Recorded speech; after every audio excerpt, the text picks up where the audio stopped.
Maka Yesus itu melalui peristiwa pencampuran air dan anggur sungguh-sungguh diartikan sebagai Kristus yang satu, 100% Allah dan 100% manusia. Makna kedua lambang persatuan gereja atau umat, yang dalam hal ini air, dengan Kristus sebagai kepala gereja yang dalam hal ini anggur, di mana gereja yang penuh dosa dikuduskan dan disatukan dengan Kristus yang ilahi. Makna yang ketiga adalah gambaran persatuan persembahan gereja yang sederhana, yakni yang dihimpulkan dengan air, dengan pemberian diri Kristus atau persembahan Kristus yang bernilai tinggi, yang digambarkan dengan anggur.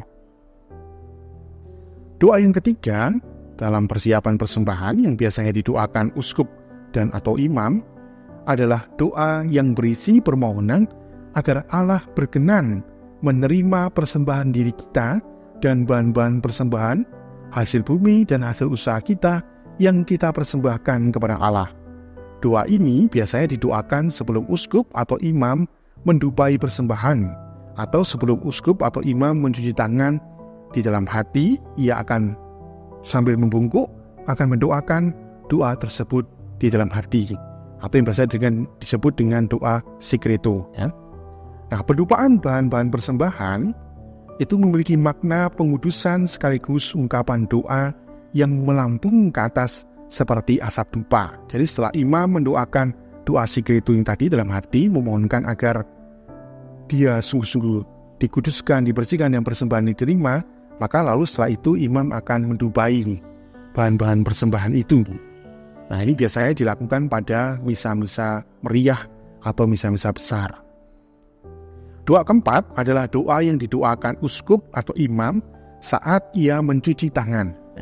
Jadi biasanya setelah dia mendupai, kalau memang ada pendupaan, kalau tidak ada ya, maka setelah mendoakan doa yang memohonkan agar dirinya dikuduskan dan persembahan itu diterima oleh Allah, maka imam biasanya akan mencuci tangannya. Tradisi ini diambil dari tradisi Yahudi, di mana setiap imam yang akan melakukan ritual suci harus membasuh dirinya sebagaimana ditetapkan dalam kitab Keluaran pasal 30 ayat 17 sampai dengan 21 sebagai lambang pembersihan diri dari kesalahan atau dosa. Sebab seseorang yang akan mempersembahkan kurban harus menguduskan dirinya sebagaimana terungkap dalam kitab Ulangan pasal 21 ayat 6 sampai 7 dan dipertegas kembali dalam kitab Mazmur Mazmur 24 ayat 3 sampai 4 dan Mazmur 26 ayat yang ke-6. Nah, sedangkan rumusan doa yang digunakan saat imam mencuci tangan atau uskup mencuci tangan ini itu diambil dari Mazmur pertobatan Daud, yakni Mazmur 51 ayat 4 dan ayat 9. Nah, di situ kita bisa menemukan rumusan doa yang sama, di mana imam memohonkan agar dosa-dosanya dibersihkan dan dia dikuduskan. Nah, doa ini itu menunjukkan bahwa uskup atau imam yang mempersembahkan kurban ekaristi sebelum mempersembahkan kurban ekaristi itu telah benar-benar dikuduskan dan dilayakkan oleh Allah sendiri, sehingga melaluinya imam atau uskup Kristus sendiri itu hadir. Imam menguduskan dirinya supaya dia sungguh-sungguh layak, pantas untuk menghadirkan Kristus melalui dirinya. Maka Kristus sendiri yang hadir melalui imam, seperti yang kita tahu pada episode yang lalu, bahwa imam itu adalah in persona Christi. Maka Kristus hadir karena imam sudah dikuduskan oleh Kristus sendiri.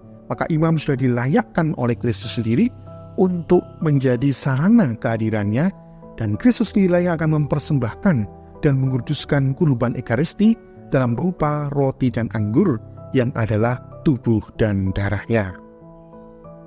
Nah, setelah itu persiapan persembahan dilanjutkan dengan ajakan untuk bersama-sama berdoa agar kurban ekaristi yang dipersembahkan uskup atau imam dan kurban persembahan umat berkenan kepada Allah, dan umat menjawab dengan doa yang kelima, yakni doa yang berisi tentang permohonan agar persembahan yang ditunjukkan berkenan kepada Allah demi kemuliaannya dan keselamatan seluruh umat atau gereja. Ajakan dan tanggapan umat melalui doa tersebut ditujukan untuk mewujud nyatakan keterlibatan aktif seluruh gereja dalam merayakan perayaan syukur dan iman. Nah, jadi bukan hanya imam saja yang berperan dalam hal ini, tapi seluruh gereja diajak bersama-sama memohonkan agar persembahan yang utama, yakni roti dan anggur, dan persembahan diri umat, persembahan segala karya-karya umat, ucapan syukur umat, sungguh-sungguh dimohonkan oleh gereja dalam satu kesatuan agar sungguh-sungguh diberkati dan diterima Allah, serta itu menjadi sarana keselamatan bagi gereja atau bagi seluruh umat. Nah, proses persiapan persembahan kemudian ditutup dengan doa persembahan atau yang bisa disebut dengan oblatio super oblata, yang memohonkan agar persembahan tersebut diterima oleh Allah sekaligus bentuk kesetiaan gereja untuk membaktikan dirinya bagi Tuhan.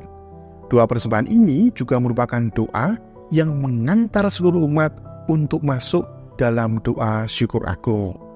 Doa ini biasanya ditutup dengan rumusan kristologis.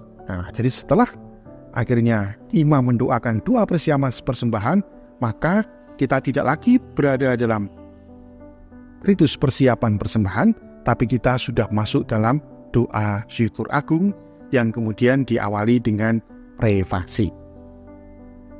Saudara, umat Allah yang terberkati, kini marilah kita siapkan diri kita untuk mengikuti perayaan Ekaristi pada hari ini dengan penuh rasa syukur, kekhidmatan, dan kekusukan. Tuhan memberkati.